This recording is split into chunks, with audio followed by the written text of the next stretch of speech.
കേട്ടോ ഒരുത്തൻ വിളിച്ചു പറയുന്നത് എന്ന് പറഞ്ഞാൽ താഴോട്ട് പഠിക്കുമ്പോൾ യേശു ക്രിസ്തുവിന് മുന്നോടിയായിട്ട് കാര്യം പറയുക. അപ്പോൾ വേദപുസ്തകത്തിലെ പഴയ നിയമ പുസ്തകം 39 പുസ്തകം അവസാനിക്കുന്നു. പുതിയ നിയമത്തിലെ ആദ്യത്തെ പുസ്തകം മത്തായി ക്രിസ്തുവേശുവിനെ കീർത്തിച്ച് തുടങ്ങുക. അത് തന്നെ യെശയ്യാവ് 40 ആരംഭിക്കുക. 39 തീർന്നു. കേട്ടോ ഒരുത്തൻ വിളിച്ചു പറയുന്നത്. അപ്പോൾ യേശു ക്രിസ്തുവിന്റെ വിശേഷതയാണ് ആ ഭാഗത്തൊക്കെ രേഖപ്പെടുത്തിയിരിക്കുന്നത്. മാത്രമല്ല വേദപണ്ഡിതാക്കളിൽ ചിലര് പറയുന്നത് യെശയ്യാ പ്രവാചകന് കൊടുത്തിരിക്കുന്ന ഒരു വിശേഷണം പഴയ നിയമത്തിലെ പൗലോസാണ്. പഴയ നിയമത്തിലെ പൗലോസ്. കാരണം പുതിയ നിയമത്തിൽ പൗലോസ് നമുക്കറിയാം രക്ഷിക്കപ്പെട്ട ചരിത്രം. ഡമസ്കസിന്റെ പടിക്ക് വെച്ച് യേശുവിനെ കണ്ടു. അത് അഗ്രിപ്പാവിനോടൊക്കെ പ്രസ്താവിക്കുമ്പോൾ എടുത്തു പറയുന്നുണ്ട്, ഞാൻ നട്ടുച്ച നേരത്ത് സൂര്യനേക്കാൾ കവിഞ്ഞൊരു പ്രകാശം. അപ്പോൾ നീ ആരാ കർത്താവ് എന്ന് ചോദിച്ചതിന് നീ ഉപദ്രവിക്കുന്ന നസറയനാകുന്ന യേശുവാ ഞാൻ. യേശുവിനെ കണ്ടു. യേശുവിനെ കണ്ട കാര്യത്തെ പറ്റി താന് പറയുമ്പോൾ ഇങ്ങനെ രേഖപ്പെടുത്തിയിട്ടുണ്ട്, മനുഷ്യരാലുമല്ല കർത്താവാകുന്ന യേശു ക്രിസ്തുവിനാലും അവനെ മരിച്ചവരുടെ ഇടയിൽ നിന്ന് ഉയർപ്പിച്ച പിതാവായ ദൈവത്താൽ പ്രാപിച്ച ശുശ്രൂഷ. അപ്പൊ യേശു ക്രിസ്തുവിനെ ദർശിച്ചു കഴിഞ്ഞ് താന് ഗലാത്യ ലേഖനത്തിലൊക്കെ പറയുന്നുണ്ട്, ഞാൻ യേശുവിനെ കണ്ടു കഴിഞ്ഞ് യെരൂശലേമിലോട്ടൊന്നും പോയില്ല. കാരണം യെരൂശലേമിൽ വലിയ പ്രമാണിമാർ ഒത്തിരി ഉണ്ടായിരുന്നു. പ്രമാണിമാര്. ഞാന് ഒരു പ്രമാണിയുടെ അടുക്ക പോയുമില്ല. ഒരു പ്രമാണി എന്നെ ഒന്നും ഗ്രഹിപ്പിച്ചു. ഞാൻ നേരെ അറബിയിലോട്ട് പോയെന്ന്. നമ്മുടെയൊക്കെ സഭകളിലെ പ്രമാണിമാരുണ്ട്. ആ ഇരിപ്പ് കാണുമ്പോൾ അറിയാം ഇത് സഭയിലെ പ്രമാണിയ. ഇപ്പൊ ഇവിടെ കുറച്ച് മര്യാദക്കായിരിക്കുന്നു. ചിലർ കാലുമൊക്കെ വെച്ച് കാലുമൊക്കെ വിറപ്പിച്ച് സ്തോത്രം ഒന്നും പറയത്തില്ല. ബൈബിള് കഴിവിന്റെ പരമാവധി കൊണ്ടുവരാതിരിക്കാൻ നോക്കും. അഥവാ കൊണ്ടുവന്നാലും സൈഡ് വെക്കത്തേ ഉള്ളൂ, തൊടുകയല്ല. ചിലര് പിന്നെ അവർക്ക് മനസ്സിലാകാത്ത വാക്യം വല്ലതും പറയുകയാണെങ്കിൽ ഒന്ന് തുറന്നിട്ട് അന്നേരം അടച്ചു വെക്കും. ഇതൊക്കെ ഈ പ്രമാണിമാരാ. അവരെ ഒടുവിൽ പ്രാർത്ഥിക്കാനിരിക്കും. പിന്നെ അവര് എല്ലാരെയും പോലല്ല മുമ്പോട്ട് വന്ന് നിന്ന് രണ്ട് കാര്യം പറയുള്ളത്. അങ്ങനെയൊക്കെ ഉണ്ട്. നിങ്ങളിപ്പം വലിയ ശല്യമില്ലാതിരിക്കുക. അത് മിക്കയിടത്തും ഉണ്ട് പ്രമാണിമാര്. അപ്പൊ ശൗല് യേശു ക്രിസ്തുവിനെ കണ്ടു കഴിഞ്ഞ് താൻ പറയാ, ഞാന് യെരൂശലേമിലോട്ടൊന്നും പോയില്ല. അവിടെ പ്രമാണിമാർ ഒത്തിരി ഉണ്ടായിരുന്നു. ഞാന് ഒരു പ്രമാണിയുടെ അടുക്ക പോയുമില്ല. ഒരു പ്രമാണി എന്നെ ഒന്നും ഗ്രഹിപ്പിച്ചുമില്ല. നിരണമെന്ന് പറയുമ്പോഴേ പ്രമാണിമാരാണല്ലോ. ഈ പാരമ്പര്യം പറയാൻ വളരെ താല്പര്യവും മിടുക്കുമുള്ളവരുമാണ്. 52 മുതല് പോട്ടെ, ഞാൻ ഇന്നിപ്പം പറയുന്നില്ല. എന്ന് പറഞ്ഞാൽ നാളെ നിങ്ങൾ വരികയാണ്. ഇപ്പൊ നാളെ പറഞ്ഞു വിടാം. അത് നാളെ ഇന്ന് പറഞ്ഞ ഇത് നാളെ എന്നാ പോകണ്ടെന്ന് പറഞ്ഞു. നാളെ പറയാം. പൗലോസ് ഒരു പ്രമാണിയുടെ അടുക്കലും പോയില്ല. ഒരു പ്രമാണി തന്നെ ഒന്നും ഗ്രഹിപ്പിച്ചുമില്ല. അദ്ദേഹം അറബിയിലേക്ക് പോയി കർത്താവിന്റെ തൃപ്പാദത്തിലിരുന്നു. കർത്താവിന്ന് പ്രാപിച്ചു. അതുകൊണ്ട് കൊരിന്ത്യ ലേഖനം 11:23 നമ്മൾ വായിക്കുന്നുണ്ടല്ലോ മിക്ക ആഴ്ചയും, ഞാൻ കർത്താവിൽ നിന്ന് പ്രാപിക്കുകയും നിങ്ങൾക്ക്. അപ്പൊ കർത്താവിന്ന് പ്രാപിച്ചു. കർത്താവിന്ന് പ്രാപിക്കണം. കർത്താവിന്നാ പ്രാപിക്കേണ്ടത്. അതെ, സഭയുടെ ഹെഡ് ക്വാർട്ടേഴ്സിൽ നിന്ന് പ്രാപിച്ചാൽ അവര് പറയും പോലെ ചെയ്യാൻ പറ്റുള്ളൂ. അവര് പറയുന്നതേ പ്രസംഗിക്കാവൂ, അവര് പറയുന്നതേ ചെയ്യാവൂ, അവര് പറയും പോലൊക്കെ നിന്നോണോ, ഒച്ചാവോ എന്ന് പറഞ്ഞ് നിന്നോണം. സെന്ററിൽ നിന്നാ പ്രാപിച്ചെങ്കിൽ സെന്റർ പറയും പോലെ പോകാൻ പറ്റുള്ളൂ. ഏതെങ്കിലും ഒരു വ്യക്തിയുടെ കയ്യിൽ നിന്നാ പ്രാപിച്ചെങ്കിൽ വ്യക്തി പറയും പോലെ. പക്ഷെ കർത്താവിന്ന് പ്രാപിച്ചാൽ ഒന്നും ചഞ്ചലിക്കണ്ട. താൻ കർത്താവിൽ നിന്ന് പ്രാപിച്ചു. ദൈവത്തിന് മഹത്വം. അപ്പോൾ അങ്ങനെയുള്ള പൗലോസിന് ദൈവം അനേക കാര്യങ്ങൾ വെളിപ്പെടുത്തി കൊടുത്തു, മർമ്മങ്ങൾ. അതാ പൗലോസ് പറഞ്ഞ്, എന്തോ മോനെ എന്താ പറ്റി, എന്തിനാ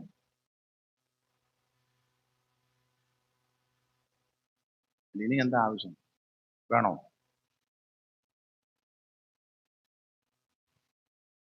പെട്ടെന്ന് കുത്തിക്കോ, എല്ലാവരും അങ്ങോട്ട് നോക്കിയിരിക്കുക. ഇതന്നെ കാണിക്കുന്നുണ്ട്.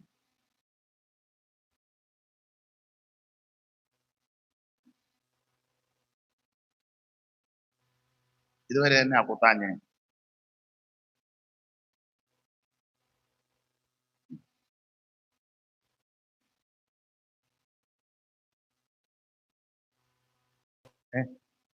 ഓ, ഇനി എന്തായാലും കുത്താനുണ്ട്.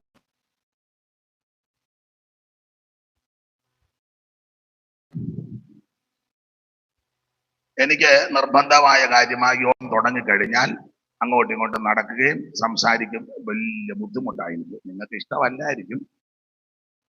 ഞങ്ങളുടെ അവിടെ സഭയില് യോഗം നടക്കുമ്പോൾ ആരിലും എഴുന്നേറ്റ് പോയി അന്നേരം ചോദിക്കും, നീ എന്തിനാ പോയി ചുമ്മാ കയറി ചുമ്മാ കാള കളിച്ച് നടക്കാനൊന്നും നോക്കത്തില്ല. എനിക്ക് നിർബന്ധമായ കാര്യമാണ്. ഞാൻ ഇവരോടൊക്കെ പറയും, യോഗം തീരുന്ന മുന്നേ ഇതെല്ലാം കൊണ്ട് വെച്ചോളാം. യോഗം കഴിയുമ്പം എടുത്തോണ്ട് ഇതിലേക്ക് നടന്ന ഓരോന്നിടത്ത് ഞാൻ എറിയും. അത് അവർക്കറിയാം. അതുകൊണ്ട് അവരതെല്ലാം എനിക്ക് വലിയ നിർബന്ധം. യോഗത്തിനിടെ സംസാരിക്കുക, ഫോൺ ചെയ്യുക. ചില ഉപദേശിമാർ സ്റ്റേജിൽ ഇരുന്ന് ചെയ്യും. പരുവത്തിനാന്ന് എഴുതി ഞാൻ എറിയും. സർവജ്ഞനായ ദൈവസാന്നിധ്യമുള്ള സമയമാണ്. 2-3 മണിക്കൂറല്ലേ ഉള്ളൂ. അപ്പൊ അതെല്ലാം നേരത്തെ എല്ലാം ക്രമീകരിച്ച് വേണം. ഞാൻ കുറ്റം പറയുകയല്ല, പിണങ്ങരുത്. ഒരാളോടല്ല, മൊത്തത്തില. ഇവിടെ ഇരിക്കുന്നവരോട് മാത്രമല്ല, ഓൺലൈനിലുള്ളവരോട്, അവരോട് ചേർന്ന. ഇവര് കുഴപ്പമില്ല, പാട്ട് പാടുന്നവര്. ചിലടത്ത് പാട്ട് പാടുമ്പോൾ അവിടെ ഇരുന്ന് മൊബൈലിൽ ഭർത്താവോ മെസ്സേജ് വിടുക. ഇവിടെ ഞാനൊരാൾ ജനാട് ഞാൻ ചോദിച്ചു. എനിക്ക് നിർബന്ധമാണ്. അതുകൊണ്ട് എന്നോട് ആർക്കും ഇഷ്ടവുമല്ല, നിർബന്ധമാണ്. നമ്മൾ ഒരു വലിയ ഓഫീസിൽ ചെല്ലുകയോ അല്ലെങ്കിൽ അതുപോലെ അധികാരികൾക്ക് ചെന്നാൽ അങ്ങനെ ചെയ്യുമോ? ഇല്ല. അതിലും ഭയങ്കരനും ബലവാനും സർവശക്തനുമായ ദൈവം. അപ്പൊ നിങ്ങൾ എല്ലാവരും ശ്രദ്ധിക്കണം. എഴുന്നേറ്റ് നടക്കുക, അങ്ങോട്ടും ഇങ്ങോട്ടും. അത് എനിക്ക് വലിയ ബുദ്ധിമുട്ടാണ്.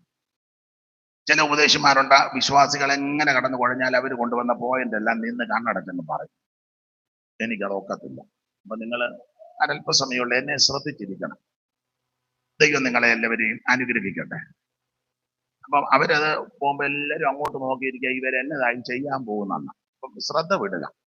അപ്പൊ ഞാനും ശ്രദ്ധ മാറിപ്പോകും. അതുകൊണ്ടാണ്. ആരോടും പിണക്കമൊന്നും ഉണ്ടായിട്ടല്ല. ദൈവത്തിന് മഹത്വം. അപ്പൊ യെശയ്യാ പ്രവാചകനെ കൊടുത്തിരിക്കുന്ന ഒരു വിശേഷത, പഴയ നിയമത്തിലെ പൗലോസാണ് യെശയ്യാ പ്രവാചകൻ. പഴയ നിയമത്തിലെ പൗലോസ്. കാരണം പുതിയ നിയമത്തിലെ പൗലോസിനാണ് മർമ്മങ്ങൾ ദൈവം വെളിപ്പെടുത്തി കൊടുത്തത്. മർമ്മം എന്ന വാക്കിന് ഒരു അർത്ഥം ഇത്രയേ ഉള്ളൂ: രഹസ്യം. അപ്പോൾ വേദവിഷയത്തിലെ അല്ലെങ്കിൽ വേദ വിഷയ സംബന്ധമായ അനേക രഹസ്യങ്ങൾ ദൈവം പൗലോസിന് വെളിപ്പെടുത്തി കൊടുത്തു. ദൈവത്തിന് മഹത്വം. അതുകൊണ്ടാണ് നമുക്കറിയാം, പൗലോസ് പറഞ്ഞല്ലോ, ഞാനൊരു മർമ്മം നിങ്ങളോട് പറയാം, നാം എല്ലാവരും നിദ്ര കൊള്ളുകയില്ല, എന്നാൽ അന്ത്യകാഹളം നാടത്തെങ്കിൽ പെട്ടെന്ന് കണ്ണി വെക്കുന്നുണ്ടെങ്കിൽ നാം എല്ലാം രൂപാന്തരപ്പെടും, കാഹളം ധ്വനിക്കും. ഇങ്ങനെയുള്ള മാർമിക വിഷയങ്ങൾ പൗലോസിന് ദൈവം വെളിപ്പെടുത്തി കൊടുത്തു. മാത്രമല്ല, ദൈവമക്കളുടെ ഉയർപ്പിനോടുള്ള ബന്ധത്തിൽ ആദ്യഫലം ക്രിസ്തു, പിന്നെ ക്രിസ്തുവിനുള്ളവർ അവന്റെ വരവിങ്കൽ, പിന്നെ അവസാനം, അതിന്റെ ഓർഡർ എല്ലാം പൗലോസിന് ദൈവം വെളിപ്പെടുത്തി കൊടുത്തു. മാത്രമാണോ തെസ്സലോനിക്കർക്ക് എഴുതിയ 1-ാം ലേഖനം 4-ാം അധ്യായത്തിന്റെ 13 മുതൽ താഴോട്ട് പഠിക്കുമ്പോൾ കർത്താവിന്റെ വരവും ആ വരവിനോട് ബന്ധപ്പെട്ട് നടക്കുന്ന സംഭവം, ആദ്യം ക്രിസ്തുവിൽ മരിച്ച വിശുദ്ധന്മാർ ഉയർക്കും, പിന്നെ ജീവനോടിരിക്കുന്ന വിശുദ്ധന്മാർക്ക് രൂപാന്തരം, രണ്ട് ഒന്നിച്ച് കർത്താവിനെ എതിരേൽക്കും. അപ്പൊ ഇങ്ങനെയുള്ള മാർമിക വിഷയങ്ങൾ വെളിപ്പെടുത്തി കൊടുത്തത് പൗലോസിന എന്ന് പറഞ്ഞതുപോലെ പഴയ നിയമത്തിലെ പൗലോസാണ് ഈ യെശയ്യാവെന്ന. കാരണം യെശയ്യാവിന് അനേക മാർമിക വിഷയങ്ങൾ ദൈവം വെളിപ്പെടുത്തി കൊടുത്തു. 1-2 കാര്യം ഓർപ്പിക്കാം, നിങ്ങൾക്ക് അറിവുള്ളതെങ്കിലും ഓർപ്പിക്കാം. അതിലൊന്ന്, പിശാചിന് വെട്ടുകൊണ്ട വിഷയം, അല്ലെങ്കിൽ പിശാചിനെ ദൈവം വെട്ടി. ഈ വിഷയം, ആ മർമ്മ വിഷയം യെശയ്യാവിന് വെളിപ്പെടുത്തി. അറിവുള്ള വാക്യമായെങ്കിലും വായിച്ചോ. 14-12 പെട്ടെന്ന് വായിച്ചോ. 14-12 അരുണോദയപുത്രനായ ശുക്ര, അരുണോദയപുത്രനായ ശുക്ര, നീ എങ്ങനെ ആകാശത്തു നിന്ന് വീണു. ജാതികളെ താഴ്ത്തിക്കളഞ്ഞവനെ, നീ എങ്ങനെ വെട്ടേറ്റ് നിലത്ത്. അപ്പോൾ പിശാചിനെ വെട്ടിയെന്നും അവന് വെട്ടുകൊണ്ടെന്നും അവൻ മേളിൽ നിന്ന് കീപ്പോട്ട് വീണെന്നും ഇവന്റെ പേരുമെല്ലാം വളരെ വ്യക്തമായിട്ട് ഈ മർമ്മം യെശയ്യാവിന് ദൈവം വെളിപ്പെടുത്തി കൊടുത്തു. അരുണോദയപുത്രനായ ശുക്രൻ. എന്നാലാ നമ്മൾ പറയുന്നത് തോമാച്ചായന് ശുക്രദശയാണ്, ജാതി കയറി, നല്ല ശുക്രനാണ്. ആ പഴയ പരുവക്കേടല്ല, മാറി ശുക്രദശ തെളിഞ്ഞെന്ന് ചിലരെ പറ്റി പറയും. എന്ന് പറഞ്ഞാൽ പിശാച് പിടിച്ചെന്നാ അതിന്റെ അർത്ഥം. അപ്പൊ ഒരു കാര്യം പറയാം, പിശാചിനെ വെട്ടിയ വിഷയം, വെട്ടുകൊണ്ട വിഷയം, ഈ മർമ്മിക വിഷയം ഈ യെശയ്യാവിന് ദൈവം വെളിപ്പെടുത്തി കൊടുത്തു. മാത്രമല്ല ആദിമ ഭൂമിയുടെ വിശേഷത, നമ്മൾ ഉൽപ്പത്തി പുസ്തകം 1-ാം അധ്യായത്തിന്റെ 1-ാം വാക്യത്തിൽ ആദിയിൽ ദൈവം ആകാശവും ഭൂമിയും സൃഷ്ടിച്ചു, ഭൂമി പാഴായും ശൂന്യമായും. അപ്പൊ നമ്മൾ ചിന്തിക്കുന്നത് സൃഷ്ടിച്ചപ്പോഴേ ഇങ്ങനെ പാഴും ശൂന്യമായിരുന്ന ചിലരുടെ ധാരണ. എന്നാൽ ആ മർമ്മം യെശയ്യാവിന് വെളിപ്പെടുത്തി കൊടുത്തു. 45:18 ഒന്ന് വായിച്ചേ, അറിവുള്ള വാക്യമായെങ്കിലും വായിച്ചോ. ആ കണ്ണിക തുടങ്ങുന്നിടത്ത് ആകാശത്തെ സൃഷ്ടിച്ച യഹോവ ഇപ്രകാരം അരുളി ചെയ്തു. ആകാശത്തെ സൃഷ്ടിച്ച യഹോവ ഇപ്രകാരം അരുളി ചെയ്യുന്നു. അവൻ തന്നെ ദൈവം, അവിടുന്ന് തന്നെ ദൈവം. ഭൂമിയെ നിർമ്മിച്ചുണ്ടാക്കി, അവിടുന്ന് ഭൂമിയെ നിർമ്മിച്ചുണ്ടാക്കി. അവൻ അതിനെ ഉറപ്പിച്ചു, വ്യർത്ഥമായിട്ടല്ല അവൻ അതിനെ സൃഷ്ടിച്ചത് പാർപ്പിനത്രേ. എന്ന് പറഞ്ഞാൽ ആദിമ ഭൂമിയെ ദൈവം പാഴും ശൂന്യമായിട്ടുമല്ല സൃഷ്ടിച്ചത്, വ്യർത്ഥമായിട്ടല്ല സൃഷ്ടിച്ചത്, പാർപ്പിനാണ് സൃഷ്ടിച്ചത്. ഈ മർമ്മം യെശയ്യാവിന് ദൈവം വെളിപ്പെടുത്തി കൊടുത്തു. അപ്പോൾ പഴയ നിയമത്തിലെ പൗലോസായിരുന്നു യെശയ്യാവെന്ന. ഒരു കാര്യത്തോടെ പറഞ്ഞ ആ ഭാഗം വിടാം. കർത്താവിൽ മരിക്കുന്ന മൃതന്മാർ അവരുടെ ആ ശരീരത്തെ പറ്റി കൊടുത്തിരിക്കുന്ന പ്രയോഗം എന്റെ ശവങ്ങളെന്നാ ദൈവം പറയുക. എന്റെ ശവങ്ങൾ 26:19 അല്ലയോ, ഒന്ന് വായിച്ചേ. നിന്റെ മൃതന്മാർ ജീവിക്കും, എന്റെ ശവങ്ങൾ എഴുന്നേൽക്കും, പിന്നെ പൊടിയിൽ കിടക്കുന്നവരെ ഉണർന്നു ഘോഷിപ്പി, നിന്റെ മഞ്ഞ പ്രഭാതത്തിൽ മഞ്ഞ പോലെ ഇരിക്കുന്നു. അത് വ്യാഖ്യാനിക്കുന്നില്ല.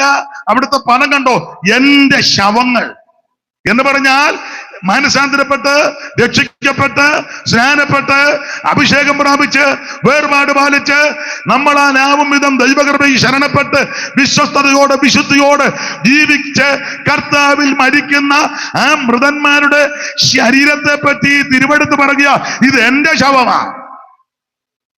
അതിന് ദൈവം ശത്രുവിന് കൊടുക്കത്തില്ല. അപ്പോൾ ഇങ്ങനെയുള്ള മർമ്മ വിഷയങ്ങളെല്ലാം വെളിപ്പെടുത്തി കൊടുത്തത് യെശയ്യാവിനാണ്. അതുകൊണ്ടാണ് ഇദ്ദേഹത്തെ യെശയ്യാവിനെ പഴയ നിയമത്തിലെ പൗലോസ് എന്നാ പറയുന്നത്, പഴയ നിയമത്തിലെ പൗലോസ്.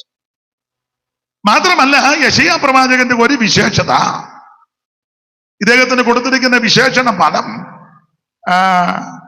സുവിശേഷ പ്രവാചകൻ എന്നാണ്. സുവിശേഷ പ്രവാചകൻ. സുവിശേഷം എന്ന് കേൾക്കുമ്പോഴേ നമുക്കറിയാം എന്താ സുവിശേഷം. അയ്യോ, ആ വാക്യം അങ്ങ് പറഞ്ഞാൽ മതി, തപ്പുവൊന്നും വേണ്ട.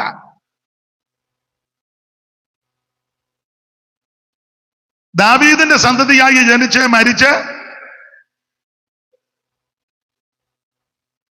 ഒന്ന് വാ തുറക്ക. ഓർക്കുന്നത് നല്ലതാ. സ്തോത്രം. ദാവീദിന്റെ സന്തതിയായി ജനിച്ച് മരിച്ച് ഉയർത്തെഴുന്നേറ്റ യേശു ക്രിസ്തുവിനെ ഓർത്തുകൊള്ളുക, അതാ സുവിശേഷം. എന്ന് പറഞ്ഞാൽ നസറയനാകുന്ന യേശു ക്രിസ്തു, അതാ സുവിശേഷം. അപ്പൊ ഇദ്ദേഹം ഒരു സുവിശേഷ പ്രവാചകനാ. എന്ന് പറഞ്ഞാൽ യേശു ക്രിസ്തുവിനെ പറ്റി അടുക്കടുക്കടുക്കായി പ്രവചിച്ച പ്രവാചകനാ യെശയ്യാവ്. എല്ലാ പ്രവാചകന്മാരും യേശുവിനെ പറ്റി പ്രവചിച്ചിട്ടുണ്ട്. പ്രത്യക്ഷമായിട്ടും പരോക്ഷമായിട്ടുമൊക്കെ വാക്യങ്ങളും ചരിത്രങ്ങളും ഒക്കെ ഉണ്ട്. ഉൽപ്പത്തി പുസ്തകം 1-ാം അധ്യായം മുതൽ പഠിച്ചാൽ ക്രിസ്തുവേശുവിനെ നമുക്ക് കാണാം. അപ്പോൾ ഒടുവിലത്തെ പുസ്തകം വരെ യേശുവാണ് ഇതിലെ പ്രതിപാദ്യ പുരുഷൻ. എന്നാൽ യേശു ക്രിസ്തുവിനെ അടുക്കടുക്കായി പ്രവചിച്ച പ്രവാചകനാണ് അവൻ യെശയ്യാവ്. സുവിശേഷം അത് യേശു ക്രിസ്തു. എന്തിനാ സുവിശേഷം? സകല മനുഷ്യരും രക്ഷപ്പെടാൻ. ആരാ ഇത് കേൾക്കേണ്ടത്? സകല ജാതികളും ഇത് കേൾക്കണം. കേട്ടാലുള്ള ഗുണമെന്ന അതൊക്കെ നാളെ പറയാം. അപ്പൊ ശ്രദ്ധിക്കുക, ഇദ്ദേഹം ഒരു സുവിശേഷ പ്രവാചകനാണ്. ആ സുവിശേഷ പ്രവാചകനാകാനുള്ളതിന്റെ ഒരു കാരണം, നാം തിരുവെടുത്ത് പഠിക്കുമ്പോൾ യെശയ്യാവിനെ പറ്റി പറയുക, യെശയ്യാവ് യേശു ക്രിസ്തുവിന്റെ തേജസ് കണ്ടവനാ. യേശു ക്രിസ്തുവിന്റെ തേജസ് വളരെ സ്പഷ്ടമായി കണ്ടയാളാ യെശയ്യാ പ്രവാചകൻ. ഒരു വാക്യം വായിച്ചു, അറിവുള്ള വാക്യമാ. യോഹന്നാന്റെ സുവിശേഷം അതിന്റെ 12-ാം അധ്യായത്തിന്റെ 41-ാമത്തെ തിരുവെഴുത്തൊന്ന് വായിച്ചേ. യെശയ്യാവ് അവന്റെ തേജസ് കണ്ട്, യെശയ്യാവ് അവന്റെ തേജസ് കണ്ടു. മതി. അപ്പൊ യേശു ക്രിസ്തുവിന്റെ തേജസ് കണ്ട വ്യക്തിയ യെശയ്യാവ്. ഇന്ന് രാത്രി എന്നെ കേൾക്കുന്ന പ്രിയരെ, ഞാനും നിങ്ങളും കാണേണ്ടത് യേശു ക്രിസ്തുവിന്റെ തേജസ്സാണ്. നമ്മുടെ ആയുസ്സിൽ അവൻ കാണേണ്ടതും അറിയേണ്ടതും യേശു ക്രിസ്തുവിനെയാ. അവിടുത്തെ തേജസ്സാ ഞാനും നിങ്ങളും കാണേണ്ടത്. യെശയ്യാവിനെ പറ്റി പറയുക, യെശയ്യാവ് അവിടുത്തെ തേജസ് കണ്ടു. എപ്പോഴായി തേജസ് കണ്ടത്? 6-ാം അധ്യായത്തിന്റെ 1 വായിച്ചു. 6-ന്റെ 1. ഇതെല്ലാം അറിവുള്ള വാക്യം. രാജാവ് മരിച്ചയാണ്ടിൽ കർത്താവ് ഉയർന്നും പൊങ്ങുന്ന സിംഹാസനത്തിൽ ഇരിക്കുന്നത് ഞാൻ കണ്ടു. ഉസിയാവ് രാജാവ് മരിച്ചയാണ്ടിൽ കർത്താവ് ഉയർന്നും പൊങ്ങിയുമുള്ള സിംഹാസനത്തിൽ ഇരിക്കുന്നത് ഞാൻ കണ്ടു. അങ്ങനെ ആ തേജസ് കണ്ടു. താഴോട്ട് വായിക്കുമ്പോൾ അറിയാം, യേശു ക്രിസ്തുവിന്റെ തേജസ് കണ്ടു യെശയ്യാവ്. അപ്പോൾ യേശു ക്രിസ്തുവിന്റെ തേജസ് യെശയ്യാവ് കണ്ടു കഴിഞ്ഞപ്പോൾ എല്ലാ കാര്യവും ഈ യെശയ്യാവിന് വെളിപ്പെട്ടു. ചില കാര്യങ്ങൾ ഓർമ്മിക്കാം ക്രിസ്തുവേശുവിനെ പറ്റി. യേശു ക്രിസ്തുവിന്റെ തേജസ് കണ്ടു. താഴോട്ട് ആ അധ്യായം പഠിക്കുമ്പോൾ നമുക്കറിയാം. അപ്പൊ കർത്താവിനെ കണ്ടു കഴിഞ്ഞപ്പോൾ അവിടുത്തെ ജനനം മുതലുള്ള കാര്യം യെശയ്യാവിന് ദൈവം വെളിപ്പെടുത്തി കൊടുത്തു. എന്ന് പറഞ്ഞാൽ എങ്ങനെ യേശു ക്രിസ്തു ജനിക്കും അതിന് തെളിവ് കൊടുത്തു. കന്യകയുടെ മകനായിട്ടായിരിക്കും ജനിക്കുന്നത്. അറിവുള്ള വാക്യം ആ വായിര് 7-ാം അധ്യായത്തിന്റെ 14-ാം വാക്യം. അതുകൊണ്ട് കർത്താവ് തന്നെ നിങ്ങൾക്ക് ഒരു അടയാളം തരും. അതുകൊണ്ട് കർത്താവ് തന്നെ നിങ്ങൾക്ക് ഒരു അടയാളം തരും. കന്യക ഗർഭിണിയായി ഒരു മകനെ പ്രസവിക്കും. അവൻ ഇമ്മാനുവേൽ എന്ന പേർ വിളിക്കും. എന്നേക്ക് നമ്മോട് കൂടെ ഇരിക്കുന്ന ഇമ്മാനുവേൽ കന്യക ഗർഭിണിയായി ഒരു മകനെ പ്രസവിക്കും. അപ്പോൾ യേശു ക്രിസ്തുവിന്റെ തേജസ് കണ്ടു കഴിഞ്ഞപ്പോൾ യെശയ്യാവിന് വെളിപ്പെട്ടത് കന്യക ഗർഭിണിയായി ഒരു മകനെ പ്രസവിക്കും എന്ന് പറഞ്ഞാൽ ആ തേജസ് കണ്ട കർത്താവ് കന്യാശൂന്യമായി ഈ ഭൂമിയിൽ അവതരിക്കും. അത് യെശയ്യാവിന് വെളിപ്പെടുത്തി കൊടുത്തു. ദൈവത്തിന്റെ മഹത്വം. പണ്ട് തർക്കമൊക്കെ ഉണ്ടായപ്പോൾ ചോദിച്ചെന്നാ പറഞ്ഞത്, കന്യക എങ്ങനെ ഗർഭിണിയാകുമെന്ന്. അതൊക്കെ വിശ്വസിക്കാൻ പറ്റുമോ എന്ന് ഒരാൾ ചോദിച്ചപ്പോൾ മറുപടിയായിട്ട് ഒരാൾ അങ്ങോട്ട് തിരിച്ചു പറഞ്ഞു, ചെവിക്കകത്തൂടെ കൊച്ചിറങ്ങി വരാമെങ്കിൽ പിന്നെ കന്യക പ്രസവിക്കുന്നതുകൊണ്ട് വലിയ കുഴപ്പമൊന്നുമില്ല. പുരാണങ്ങളൊക്കെ പഠിച്ചിട്ടുള്ളവർക്കറിയാം, ചെവിക്കകത്തൂടെ കൊച്ചു വരാമെങ്കിൽ പിന്നെ ഒരു സ്ത്രീ പ്രസവിക്കുന്നതാണോ അത്ഭുതം. അപ്പോൾ കന്യാശൂന്യമായി യേശു ക്രിസ്തു ഈ ഭൂമി അവതരിക്കും, ജനിക്കും. ഈ വിഷയം യെശയ്യാവിന് വെളിപ്പെടുത്തു. ഒന്നുകൂടെ വായിച്ചോ, 7:14. അതുകൊണ്ട് കർത്താവ് തന്നെ നിങ്ങൾക്കൊരടയാളം, കന്യക ഗർഭിണിയായ ഒരു മകനെ പ്രസവിക്കും. അവൻ ഇമ്മാനുവേൽ എന്ന പേർ വിളിക്കും. തിന്മ തള്ളി. അപ്പൊ ശ്രദ്ധിക്കുക, കന്യക ഗർഭിണിയായി മകനെ പ്രസവിക്കും. ആദിയിൽ പറുദീസിൽ നാഥൻ വാക്കു ചൊന്ന നാരിയിൽ സന്തതി വന്ദാനേ. നാഥൻ വാക്കു ചൊന്ന നാരിയിൽ സന്തതി വന്ദാനേ.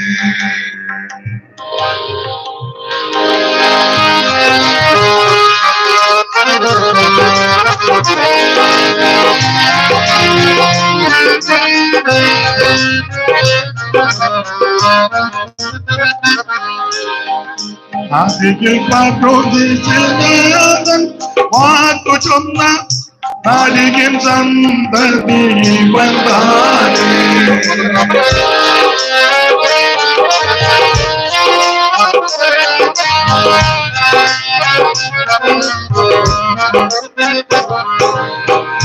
ആദിയിൽ പ്രബോധിച്ചനാഥൻ വാക്കു ചൊന്ന ആദിയിൽ സന്തതി വന്ദാനേ. കന്യകസുതനായി താരയിൽ വന്നുദിച്ച കന്യനിമാനുവതി വന്ദാനേ. കന്യകസുതനായി താരയിൽ വന്നുദിച്ച കന്യനിമാനുവതി വന്ദാനേ.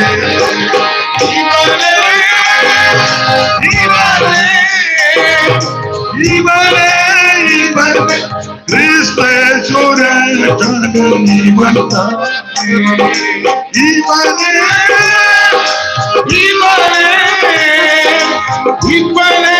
ഇവനെ ക്രിസ്തേശ്വരൻ ജഗനി വന്ദാനേ.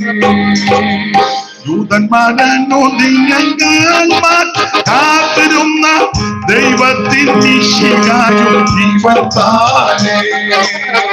ദൂതന്മാരനുദിനങ്ങൾ കാത്തിരുന്ന ദൈവത്തിൻ നിശികായും വന്ദാനേ. ഇവനെ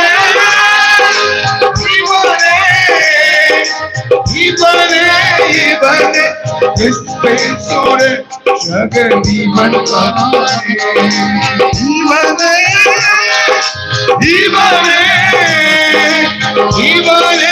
ഇവനെ ക്രിസ്തേശ്വരൻ ജഗനി വന്ദാനേ.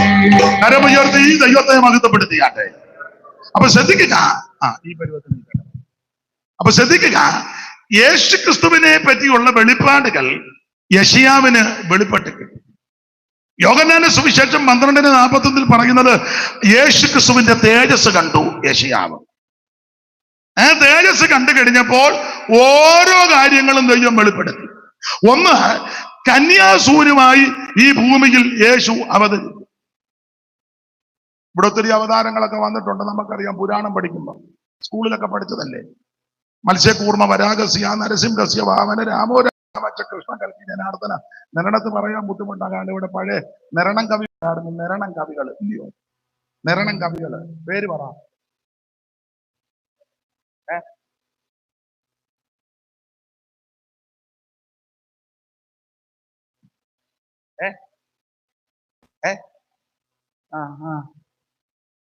നിരണം കവികളുടെ പേര് പറ.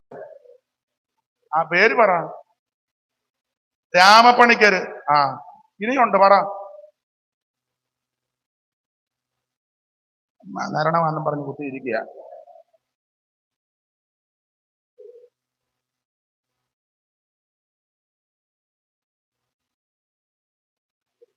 മിക്കവാറും കവി ആകാൻ ചാൻസ് ഉണ്ട്. ഇങ്ങനെ ഇരിക്കുകയാന്നേ മിക്കവാറും. അപ്പൊ അതുകൊണ്ട് ഞാന് പുരാണത്തിലോട്ടൊന്നും കൈവെക്കുന്നില്ല. കണ്ണച്ച പണിക്കരും ഒക്കെ ഇവിടെ ആയിരുന്നല്ലോ. അപ്പൊ 10 അവതാരങ്ങളുണ്ട്. മത്സ്യകൂർമ്മ, വരാഗസ്യ, നരസിംഹസ്യ, വാമന, രാമോ രാമച്ച, കൃഷ്ണ, കൽക്കി, ജനാർദ്ദന. അങ്ങനത്തെ ഒരു അവതാരമല്ല യേശു ക്രിസ്തു. സ്തോത്രം. അവിടുന്ന് ജനിക്കുന്നതിന് മുമ്പേ എവിടെ ജനിക്കും, എങ്ങനെ ജനിക്കും, എങ്ങനെ ആകും, എന്താകുമെന്ന് ജനിക്കുന്നതിന് മുമ്പേ തിരുവെടുത്ത് രേഖപ്പെടുത്തി വച്ചിരിക്കുക. ഞാനും നിങ്ങളുമൊക്കെ, നിങ്ങളുടെ കാര്യം പറയുന്നില്ല, പലരും രക്ഷിക്കപ്പെടുന്നതിന് മുമ്പേ ജനിച്ചു കഴിഞ്ഞ് ആ ജാതകം എഴുതുന്നത്. അപ്പൊ എഴുതുന്നവരുടെ കൊണ്ട് പറയാം, അവർ ചോദിക്കുക എപ്പോഴാ ജനിച്ചത്. അപ്പൊ ഇന്ന ദിവസം ഇത്ര ഇന്ന സമയത്ത് ഇന്ന നാഴിക വിനാഴിക തെറ്റാതെ പറയണം. എങ്കിലേ നക്ഷത്രം വെച്ച് എന്റെ പണ്ട് രക്ഷിക്കപ്പെടുന്നതിന് മുമ്പ് ആയതുകൊണ്ട് എന്നെ, ഞാൻ ജനിച്ചത് ആയതുകൊണ്ട് അമ്മ അങ്ങനെ എഴുതിപ്പിച്ചെന്നാ പറഞ്ഞു കേട്ടിട്ടുള്ളത് നക്ഷത്രം. അപ്പൊ ഇതൊക്കെ ജനിച്ചു കഴിഞ്ഞാ എഴുതുന്നത്. എന്നാൽ യേശു ക്രിസ്തു ജനിക്കുന്നതിന് മുമ്പേ ഇതെല്ലാം രേഖപ്പെടുത്തി വച്ചിരിക്കുക. അപ്പോൾ യെശയ്യാവിന് യേശു ക്രിസ്തു വെളിപ്പെട്ടു, അവിടുത്തെ തേജസ് വെളിപ്പെട്ടു. തേജസ് വെളിപ്പെട്ട് കഴിഞ്ഞപ്പോൾ ഓരോന്നോരോന്ന് ദൈവം വെളിപ്പെടുത്തി. എവിടെ എങ്ങനെ ജനിക്കും? കന്യകാസൂനുമായി ഈ ഭൂമിയിൽ അവിടുന്ന് അവതരിക്കും. മാത്രമാണോ, അവതരിക്കുന്ന ശിശുവിന്റെ വിശേഷത നമുക്കറിയാം. 9:6 വായിച്ചോ.